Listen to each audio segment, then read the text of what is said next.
Assalamualaikum warahmatullahi wabarakatuh. Selamat datang di channel kami, tempat berkumpulnya para pecinta cerita seram dan misteri. Saya Pandu Amerta dengan bangga akan menemani kalian dalam sebuah perjalanan yang akan menguji nyali dan mengundang rasa penasaran. Pada kesempatan kali ini, saya akan membawakan sebuah kisah yang sangat istimewa yang berjudul Rumah Hantu di Perkebunan Karet. Cerita ini terinspirasi dari pengalaman nyata yang pernah dialami oleh beberapa orang, dan kami persembahkan berdasarkan kisah yang dikumpulkan oleh Bristory. Untuk kalian yang ingin terus update dengan cerita-cerita menyeramkan dan fakta-fakta menarik seputar dunia horor, jangan lupa untuk follow akun YouTube, Instagram, dan Twitter milik Bristory. Di sana kalian akan menemukan lebih banyak kisah yang menggugah adrenalin dan misteri yang tak terduga. Langsung saja kita memasuki ceritanya.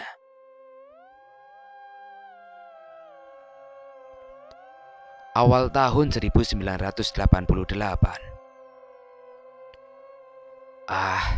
Akhirnya berangkat juga kita ya, Do.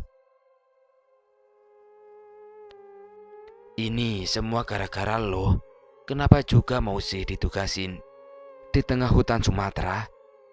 Itu percakapanku dengan Sandi ketika kami sudah duduk di dalam bis luar kota yang akan mengantar kami ke suatu wilayah di satu kota kecil di perbatasan Sumatera Selatan. Aku, Aldo, bersama Sandi rekan kerjaku, kami ditugaskan oleh kantor untuk survei kelayakan dari satu wilayah perkebunan. Jadi rencananya perubahan tempat kami bekerja ini akan membeli satu wilayah yang dulunya dipergunakan sebagai perkebunan karet. Namun katanya sudah belasan tahun lamanya terbengkalai.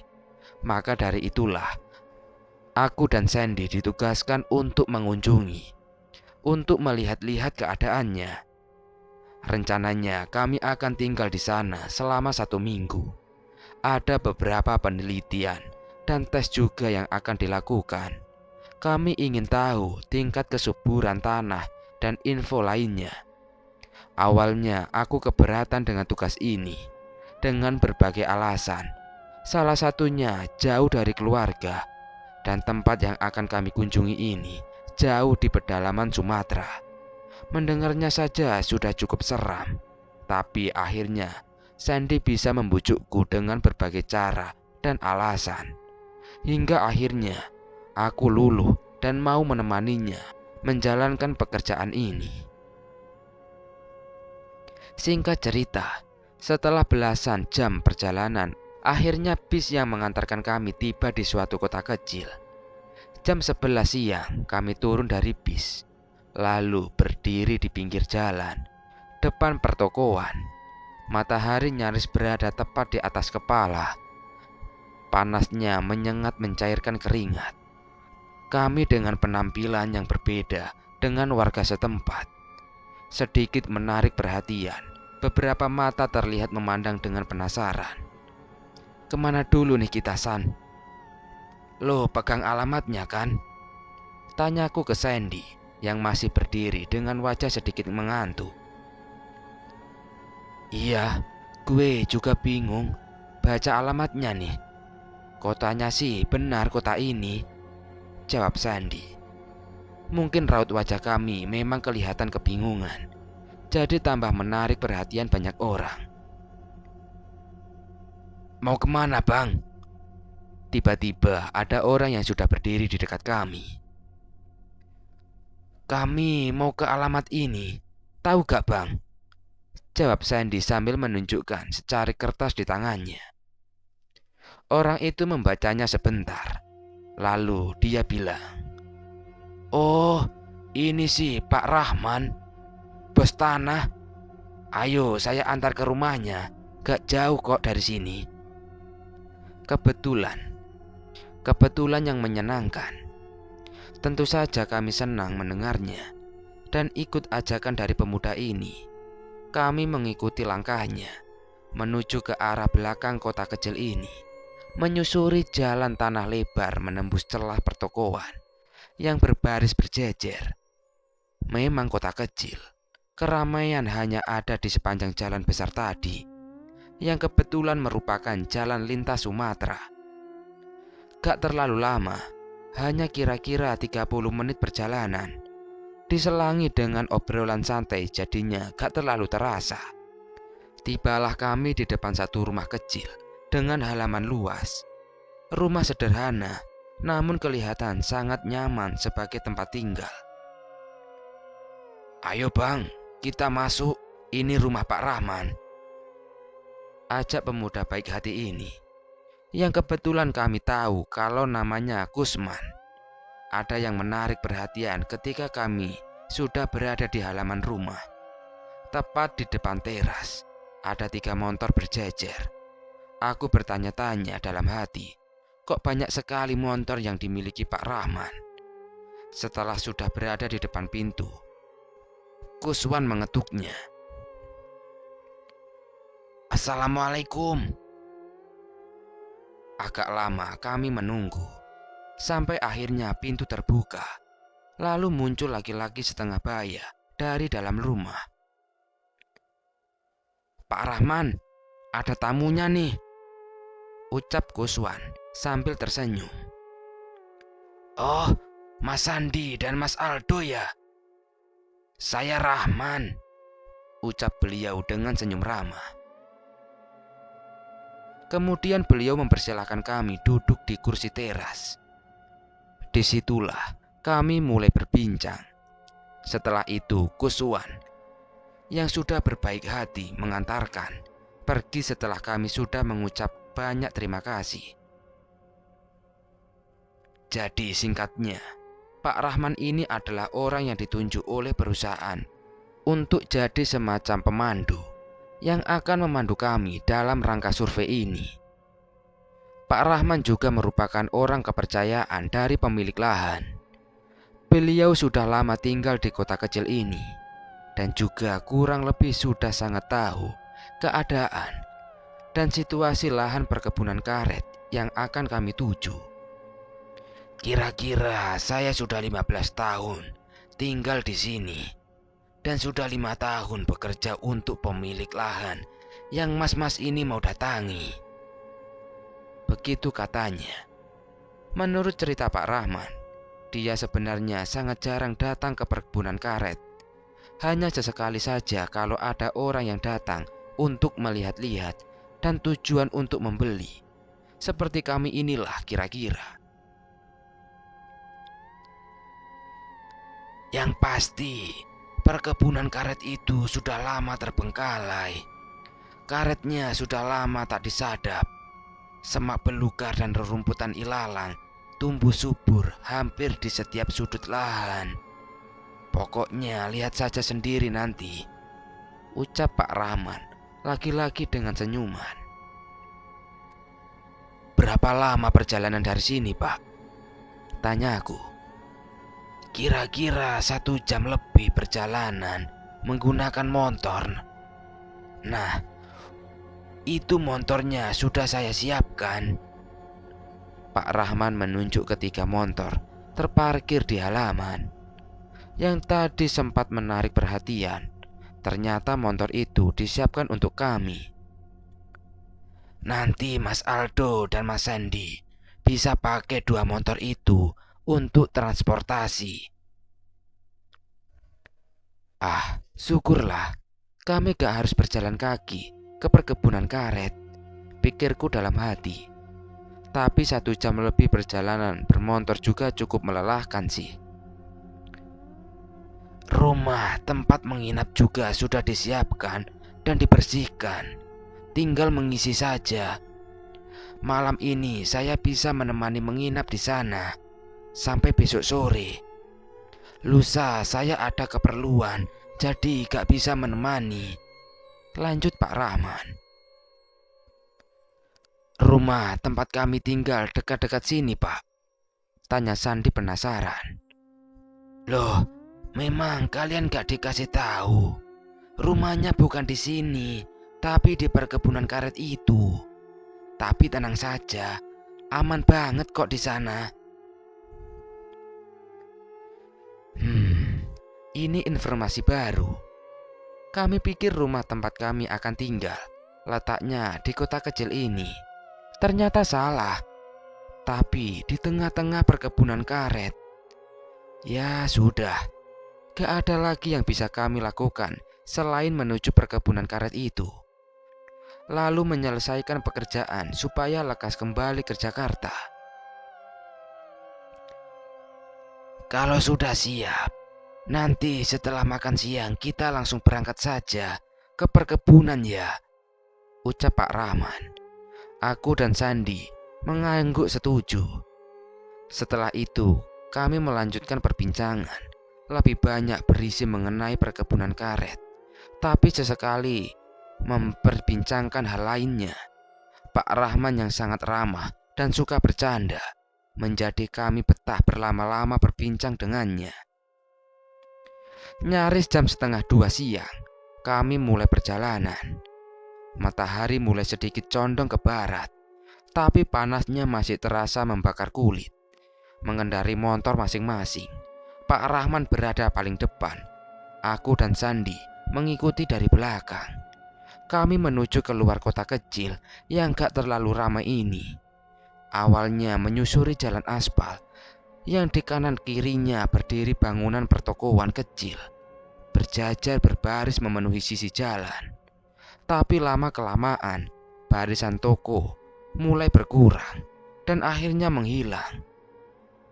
Karena kami mulai berbelok keluar dari jalan besar beraspal berganti jalan tanah yang gak terlalu lebar.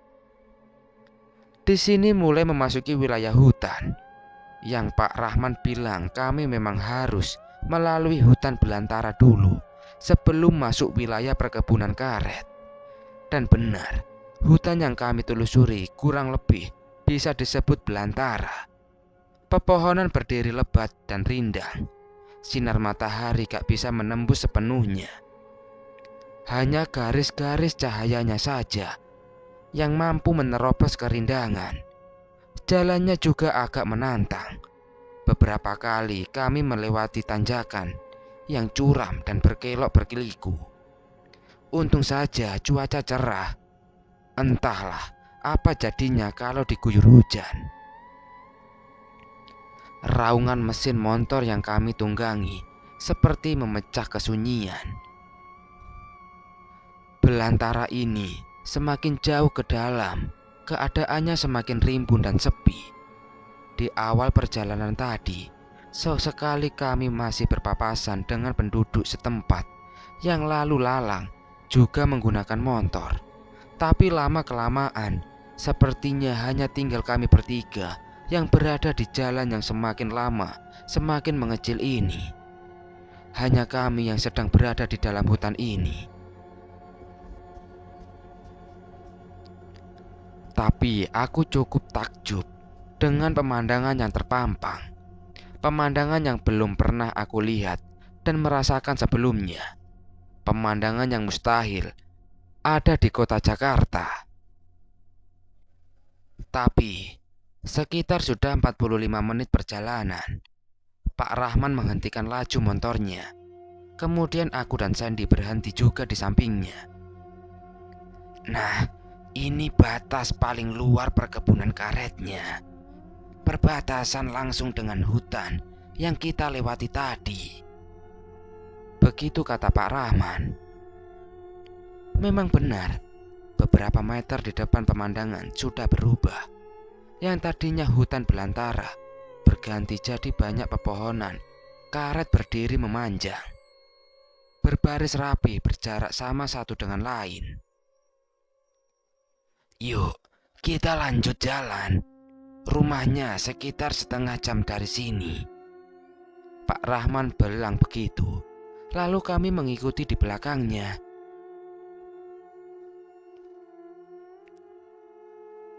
Lagi-lagi benar apa yang Pak Rahman bilang. Perkebunan karet ini sangat gak terawat. rumput ilalang, dan semak belukar nyaris memenuhi permukaan. Berdesakan di antara pohon-pohon karet, aku memandanginya sambil terus melaju, memperhatikan kanan kiri pepohonan karet yang terlihat jadi seperti terowongan panjang.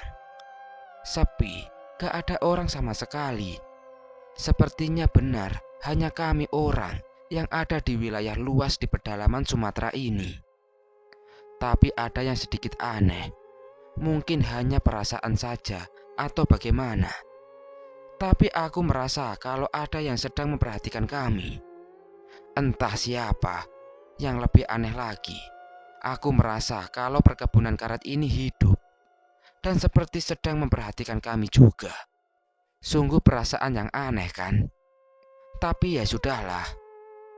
Aku coba untuk mengabaikan semuanya, lalu mengalihkannya dengan lagi-lagi memperhatikan sekeliling. Perkebunan karet yang sepertinya sudah sangat lama terbengkalai gak terurus. Melihat ini semua, aku jadi ingin cepat-cepat menyelesaikan pekerjaan dan kembali ke Jakarta. Nah, itu rumahnya. Bagus kan? Begitu Pak Rahman bilang ketika kami lagi-lagi berhenti. Kali ini di atas kontur tanah yang agak tinggi. Dari tempat ini kami bisa melihat rumah yang ditunjuk oleh Pak Rahman. Jaraknya sekitar 50 meter di depan kami berada. Rumah yang gak terlalu besar, gak berpagar, rerumputan hijau tergelar nyaris menutupi seluruh halamannya. Yuk, kita ke sana. Lalu kami menuju ke rumah itu. Kemudian, persis di depan rumah kami memarkirkan motor. Jadi, rumah ini letaknya memang di ujung perkebunan. Di belakangnya sudah bukan pepohonan karet lagi. Nanti mas-mas bisa melihatnya sendiri. Aku dan Sandy memperhatikan sekitar. Masih jam 3 sore, tetapi suasananya sudah sangat sepi. Hanya suara obrolan kami saja yang terdengar. Selebihnya sunyi.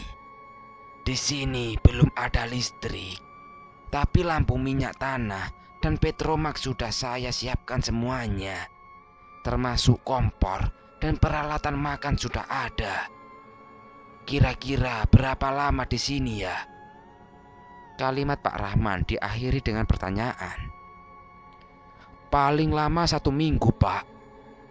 Tapi kalau memang pekerjaan sudah selesai, kurang dari 1 minggu, ya kami akan pulang, jawab Sandy.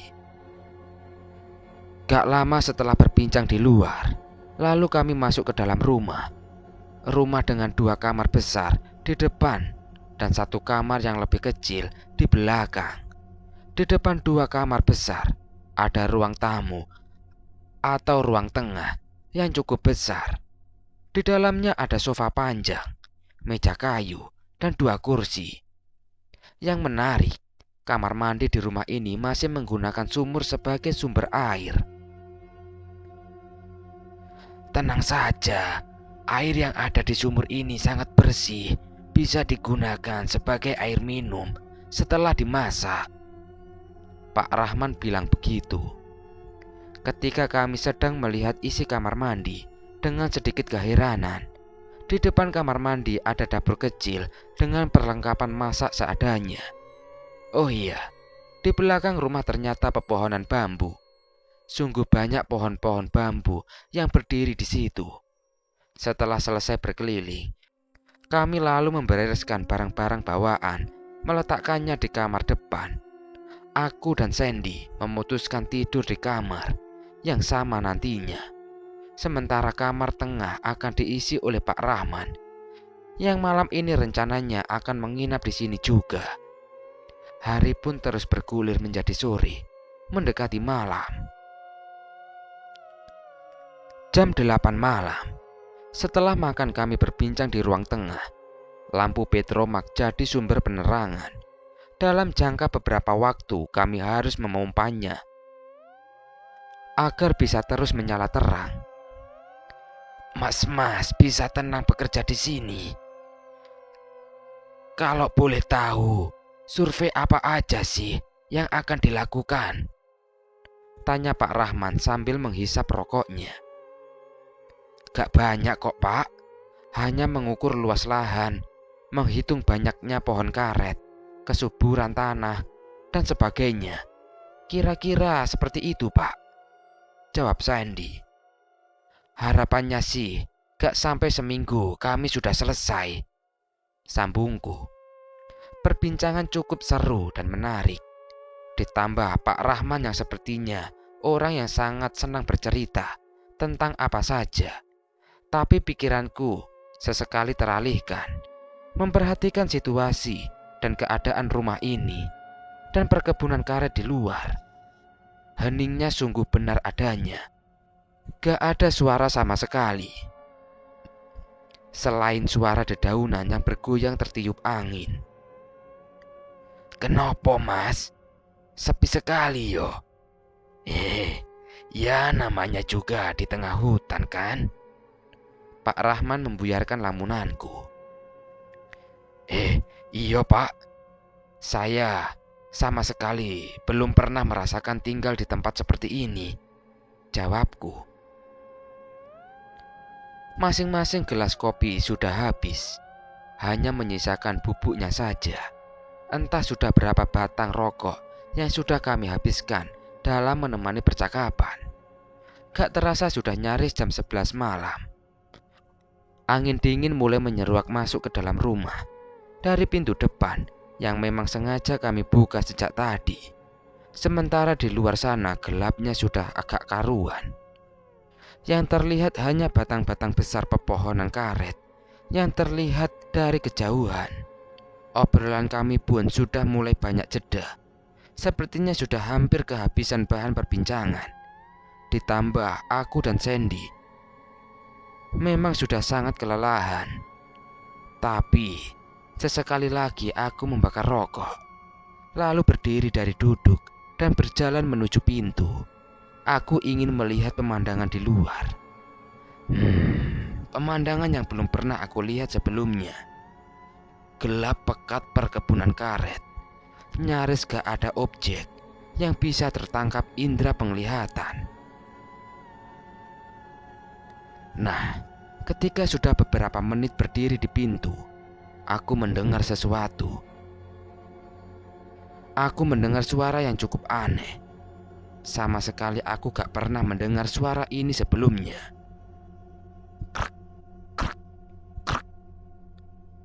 Kira-kira seperti itu. Aneh, suara apa sih? Aku memejamkan pendengaran. Coba menangkap lagi suara yang awalnya tadi terdengar di kejauhan.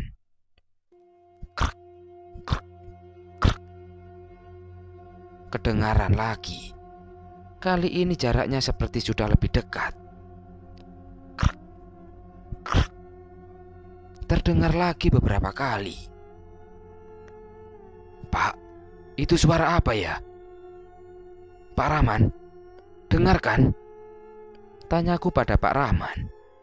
Yang aku perhatikan dari wajahnya sudah seperti keheranan. Oh, itu suara binatang malam. Sejenis jangkrik lah, jawab Pak Rahman. Ah, masa sih jangkrik suaranya seperti itu? Sepertinya gak begitu. Kalau jangkrik, aku sudah sering mendengar suaranya, bergumamku dalam hati. Krek, krek. Suara itu muncul lagi. Kali ini kedengarannya sangat jelas. Dan sepertinya sumber suara berada dekat rumah. Sudah malam, yuk kita tidur aja. Istirahat. Mas Aldo, tutup pintunya. Dan jangan lupa dikunci yo. Tiba-tiba Pak Rahman bilang begitu. Entah kenapa. Ya sudah, aku dan Sandy menurut. Kami langsung membereskan semuanya, menutup pintu dan menguncinya. Lalu masuk ke kamar depan. Sementara Pak Rahman tidur di kamar tengah. Gila lo ya. Harusnya gue gak mau ikut sama lo ke tempat ini. Serem, San. Aku bersengut di atas tempat tidur dengan suara pelan. Gue juga kan gak tahu kalau bakalan tinggal di rumah kayak gini. Kalau tahu begini, gue juga gak akan bakal mau. Ya sudahlah. Besok kita cepet beresin kerjaan. 2-3 hari kalau udah beres, ya kita balik ke Jakarta. Ngapain lama-lama di sini? Jawab Sandy. Terus, lo denger gak suara krek-krek tadi di luar? Iya, gue denger juga. Kok gue gak yakin sama jawaban Pak Rahman yo? Kayaknya itu bukan jangkrik deh. Terus suara apaan dong? Ya gue gak tahu. Setelah itu kami diam tanpa perbincangan, mencoba beristirahat, mengobati kelelahan setelah dalam perjalanan panjang sejak kemarin. Sandy sudah terlelap sejak tadi, sementara aku masih susah untuk masuk ke alam mimpi. Walau beberapa kali terkesiap, tapi setelahnya kami kembali segar terjaga. Rumah ini begitu senyap, heningnya mengundang cekam di kepala. Hembusan suara angin yang menabrak pepohonan beberapa kali terdengar dari luar. Udara cukup dingin juga, terasa berhembus masuk dari sela-sela jendela. Kalau aku perhatikan, ruangan tengah juga sudah gelap. Sepertinya lampu Petromax sudah mati. Aku melihatnya dari celah di atas pintu. Aku hanya bisa memperhatikan langit-langit rumah yang terbuat dari anyaman bambu. Cahaya lampu templok kamar memberikan penerangan cukup.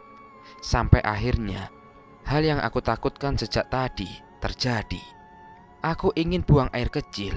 Aku ingin pipis. Takut? Ya tentu saja. Makanya aku perlahan membangunkan Sandy untuk menemaniku ke belakang. Tapi entah dia berpura-pura atau enggak, Sandy tetap gak bangun juga dari tidurnya.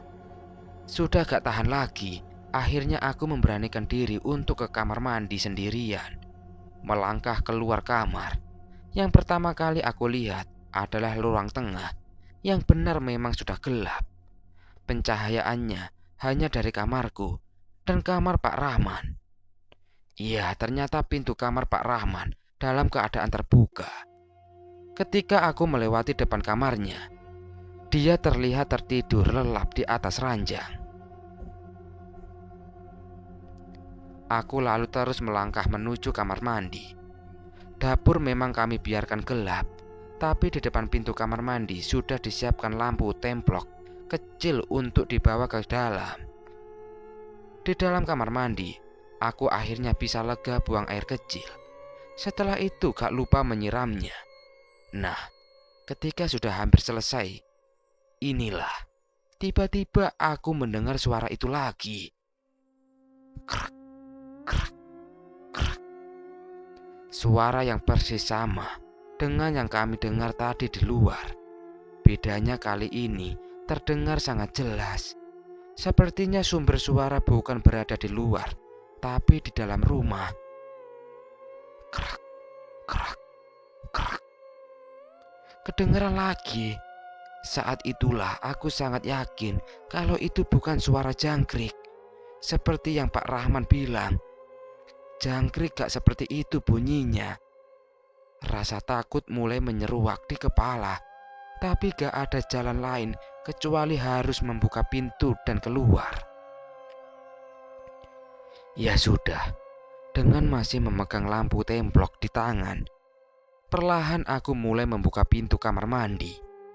Menariknya pelan. Setelah pintu sudah terbuka, yang pertama kali terlihat adalah dapur yang masih terlihat sangat gelap. Lalu aku mengarahkan cahayanya ke sana. Dapur kosong, gak ada apa-apa. Syukurlah, aku bisa bernafas sedikit lega. Aku buru-buru melangkah ke depan menuju kamar. Tapi krak, krak, krak. Suara itu kembali kedengaran ketika aku sedang persis berada di depan pintu kamar Pak Rahman. Krak, krak, krak. Suara itu sepertinya berasal dari dalam kamar Pak Rahman. Refleks aku lalu menoleh, memandang ke dalam kamar Pak Rahman. Aku memperhatikan dengan seksama, menajamkan penglihatan, karena pemandangannya ada yang berbeda dengan ketika aku baru mau ke kamar mandi sebelumnya. Kali ini ada yang beda. Di atas tempat tidur, aku melihat Pak Rahman masih terlelap menghadap dinding. Tapi ada yang aneh. Aku melihat ada sesuatu di sebelahnya. Awalnya aku melihat itu seperti guling, tapi lama-kelamaan aku tersadar kalau itu ternyata bukan guling. Ukuran guling gak ada yang sebesar itu. Gak ada guling berukuran sebesar tubuh manusia dewasa. Lalu itu apa yang ada di sebelah Pak Rahman? Aku terhenyak. Tubuhku tiba-tiba lemas setelah sadar dengan pemandangan yang ada di kamar Pak Rahman. Ternyata ada pocong tengah berbaring di atas tempat tidur, tepat di sebelah Pak Rahman. Pocong sebesar ukuran tubuh orang dewasa, berkalut kain putih kusam, lengkap dengan ikatan di beberapa tempat. Aku sangat ketakutan. Lalu tiba-tiba, krak, krak, krak. Suara itu terdengar lagi, tapi aku masih juga belum bisa melangkah. Kaki sangat berat untuk digerakkan. Desir aliran darah begitu cepat, mencekam. Semakin ketakutan lagi ketika aku melihat kalau pocong itu mulai bergerak perlahan. Yang tadinya berbaring, perlahan dia mulai bangkit, seperti hendak berposisi duduk. Tuhan, pemandangan apa ini? Nyaris menangis ketika akhirnya aku melihat pocong sudah duduk di atas tempat tidur, menghadapku. Entah dapat kekuatan dari mana. Akhirnya aku dapat menggeser, menyeret kaki untuk melangkah masuk ke dalam kamar depan. Buru-buru menutup pintu, lalu menguncinya dari dalam. Nafasku tersengal, keringat dingin mulai mengucur. Aku gemetar ketakutan. Sementara Sandy masih lelap tertidur. Gak mau ketakutan sendirian, aku lalu membangunkan Sandy. Kali ini dengan lebih memaksa. Sandy harus bangun. Beberapa belas detik kemudian akhirnya Sandy bangun juga. "Ada apaan sih, Do?" tanya Sandy sambil mengucek-ngucek matanya. "Sen, ada pocong di kamar Pak Rahman," nyaris berbisik. Aku bilang begitu. "Hah? Seriusan? Lo tahu dari mana?" Sandy langsung total terjaga. "Gue lihat sendiri tadi, waktu balik dari kamar mandi." Masih gemetar aku berbicara. Tiba-tiba, krek, krek, krek. Suara itu kedengaran lagi. Aku dan Sandy mendengarnya. "Itu bukan suara jangkrik, Sen," ucapku. "Terus, itu suara apa?" tanya Sandy mulai ketakutan juga. "Kayaknya itu suara pocong." "Ah, gila lo, serem amat. Coba lihat aja sendiri kalau gak percaya." Entah apa yang ada di pikiran Sandy. Dia malah berdiri lalu berjalan mendekati pintu. Kemudian membukanya perlahan. Sandy mengintip keluar. Gak lama setelah mengintip, Sandy lalu memandangku dengan wajah pucat. Kelihatan sangat ketakutan.